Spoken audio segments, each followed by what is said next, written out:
పిఠాపురం నియోజకవర్గం మహానాడు కార్యక్రమంలో సుమారుగా 5,000 మంది కార్యకర్తలతో ఘనంగా మాజీ ఎమ్మెల్యే వర్మ నిర్వహించారు. ముందుగా స్వర్గీయ ఎన్టీఆర్ విగ్రహానికి పూలమాలలతో నివాళులర్పించారు. తర్వాత పహల్గామా జవాన్లు తెలుగుదేశం పార్టీ కేడర్కు సంతాపం తెలియజేశారు. ఈ కార్యక్రమానికి జిల్లా పార్టీ అధ్యక్షులు జ్యోతుల్ నెహ్రూ, వైస్ చైర్మన్ అల్లుమల్లు విజయ్ కుమార్, నియోజకవర్గ పరిశీలకులు మరియు state Koppula Velamma corporation chairman P Ganesh Kumar, Kirlampudi మాజీ జడ్పీటీసీ సభ్యులు తోట నవీన్, వాసిరెడ్డి దాసు మరియు పిఠాపురం నియోజకవర్గ అన్ని మండలాల టౌన్ పార్టీ ప్రెసిడెంట్స్, మాజీ జడ్పీటీసీ సభ్యులు మరియు సమన్వయ కమిటీ సభ్యులు పాల్గొన్నారు.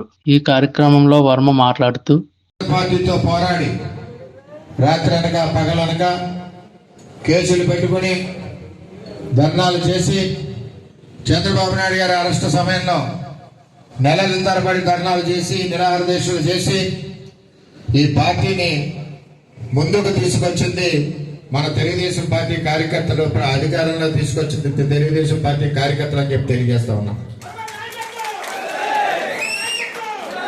అలాగే మన నియోజకవర్గం కూడా మనందరం ఎంతో కష్టపడ్డాం, అహర్నిశలో కష్టపడ్డాం.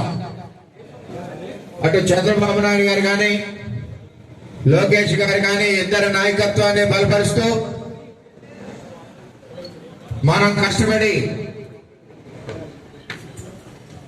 ఎట్టి పరిస్థితుల్లోనే ఇక్కడ తెలుగుదేశం పార్టీ జెండా ఎగరవేయాలని ఆలోచనతో పనిచేశాం. అయితే పార్టీ అధిష్టాన నిర్ణయాలకి అలయన్స్ రావడం వల్ల కూటమిలో భాగంగా జనసేన పార్టీకి ఇవ్వడం జరిగింది.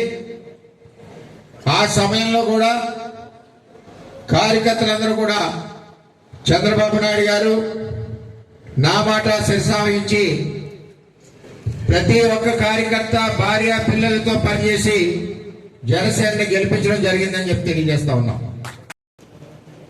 పిఠాపురం నియోజకవర్గంలో అన్ని మండలాల్లో గత ప్రభుత్వంలో ఇచ్చిన లేఅవుట్ల అక్రమాలను గుర్తించి ఖాళీగా ఉన్న నివేశ స్థలాలను గుర్తించి మరి అవసరమైతే భూసేకరణ చేసి మిగిలిన ఉన్న నిరుపేదలందరికీ కూడా ఇళ్ల స్థలాలు కేటాయించవలసిందిగా కోరుతాను.